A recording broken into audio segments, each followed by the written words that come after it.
So, today we're diving into the story of a really fascinating and honestly a deeply contradictory figure, Avichai Ronsky.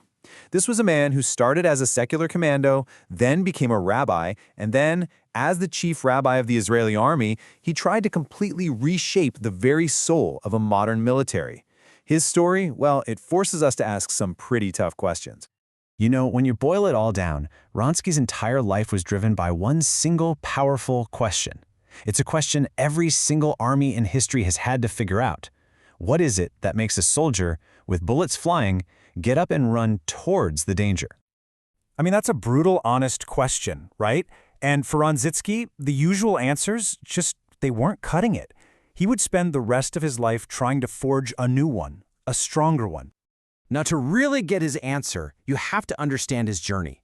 Because this was not the typical path for a religious leader, not at all. It started in the elite special forces of a very secular Israel. First off, the guy's combat credentials, they were impeccable, absolutely unquestionable. He grew up in a secular family, went to a military boarding school, and served in some of the most elite units you can imagine. He was a company commander during the 1973 Yom Kippur War, a really brutal conflict that left a deep scar on him and his entire generation. But after that war, something just shifted for him. He was giving these motivational speeches to new recruits, talking about camaraderie, love for the homeland, all the standard stuff. But he had this crisis of faith. He said later he felt like those secular values he was preaching had cracked, that the words felt hollow. The sheer trauma of the war, it demanded something deeper, a stronger source of strength. So he went searching. He left the army, started working with street kids, and then began this whole process of religious return, studying right in the heart of the religious Zionist world. And it all culminates in him co-founding the settlement of Itamar and becoming its very first rabbi. See, he wasn't rejecting his warrior past. He was trying to build it on what he saw as a much stronger foundation. And when he came back to the army in 2006, this time as its chief rabbi, he brought this new synthesized vision with him.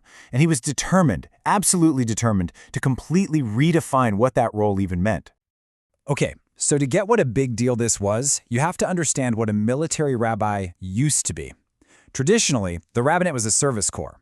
They handled kosher food, prayer services, burials, logistical stuff. Ronsky saw it totally differently. For him, the rabbi was an operational commander. His main job, to instill fighting spirit, to be out in the field with the troops right in the line of fire.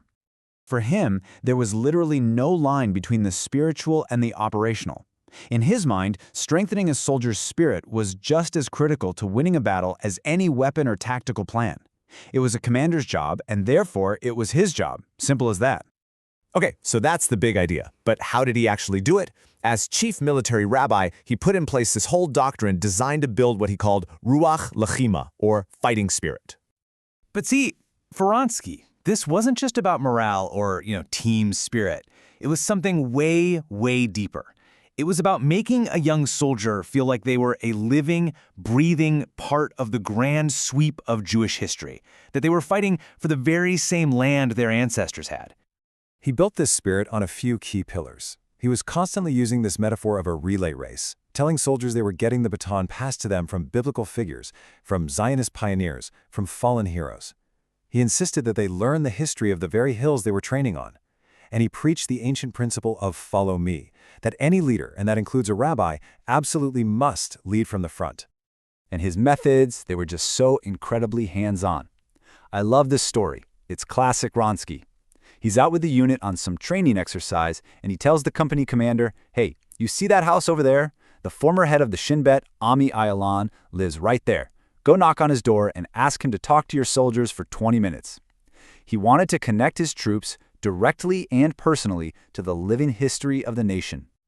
But, as you can probably imagine, this radical vision, this complete blurring of lines, it was bound to ignite a massive firestorm of controversy. And it did. The main clash, the real showdown, was with the Army's own education corps. Now, for decades, they were the ones responsible for instilling values in soldiers, but from a purely secular, civic point of view. Suddenly, Ronsky's rabbinate was playing on their turf, but with this powerful religious nationalist message. And what you end up with are these two totally different, totally irreconcilable views of his legacy.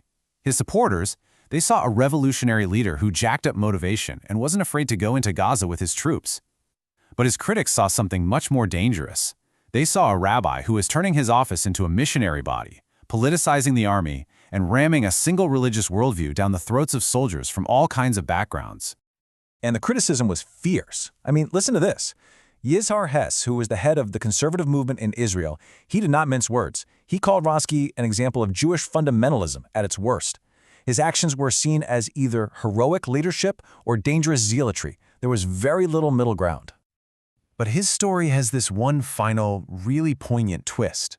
In 2016, years after he left the army, Ronskowski volunteered to donate a kidney to a complete stranger.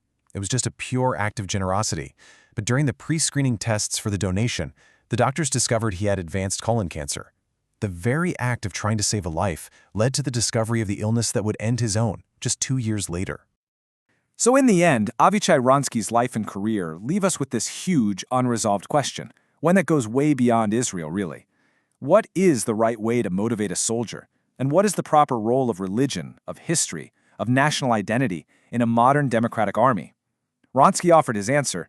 It was a powerful and incredibly controversial one, and its impact, for better or for worse, continues to shape that debate to this very day.